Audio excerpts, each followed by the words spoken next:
فيلم سوصاريه ودشي ودنك هولان ee alifay filimkii lagu aflagaadeynay nabiyullaahi maxamed calayhi salaatu wasalaam oo muslimiin sanadkii 2011 isla markaasina sanadkani kamid ahaa muslimiinta nasiibka u yeelatay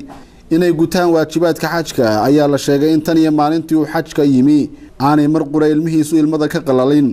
mar wax laga weydiiyay isbedelka noloshiisa waxa uu sheegay inuu hadda ku nool yahay noloshiisii abid tii ugu quruxda badnayd isla markaasina ugu farxadda badnayd Mr Fandon waxa uu sheegay inuu dhawaan soo saari doono filim islaamiya oo ku tirtirayo xumaantii iyo waliba nacaybkii ka buuxay filimkiisii hore waxaana uu filimkani dambe ugu magac daray sayidka basharka oo uga jeedo nabiyullaahi maxamed calayhi salaatu wasalaam Mr Arnon Fandon oo hadda magaciisa koowaad ka dhigtay Arnaud waxa uu sheegay in filimka uu soo wadaa uu yahay mid uu doonayo inuu si ficil ah ugu cudur daarto filimkiisii hore ee uu sameeyay intii aanu muslimiin ka hor Mr Arnaud oo la hadlayay wargeyska Al-Cukaasi ka soo baxay wadanka Sacuudi Arabiya ayaa sheegay inuu islaamka ka helay shucuurtii abid noloshiisa Soomata maruu noloshiisa hore sifeeyana waxa uu ku tilmaamay sidii nin doonaya inuu hawada gacantiisa ku qabto amaba nolol khiyaaliya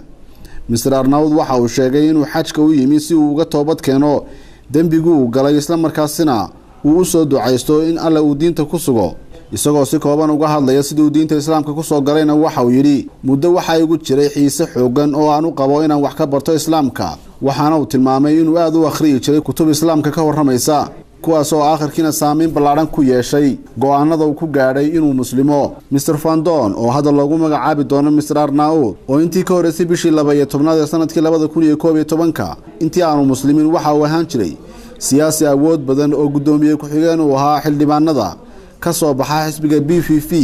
ee golaha deegaanka ee magaalada Hague ee caasimadda wadanka Holland isla markaasina waxa uu ahaa ninkii alifay filim dunida muslimka aad uga careysiyay ee sida foosha xun u aflagaadeeyay nabi maxamed calayhi salaatu wasalaam waxaana uu ka yaabiyay bilowga sanadkii 2012 markii uu boggiisa Twitter-ka ku soo qoray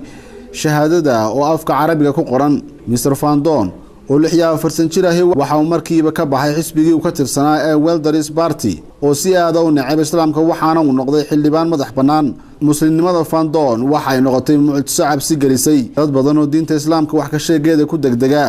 waxaana ay noqotay tusaale cad oo muujinaya sida ay diinta islaamka u tahay mid xaq ah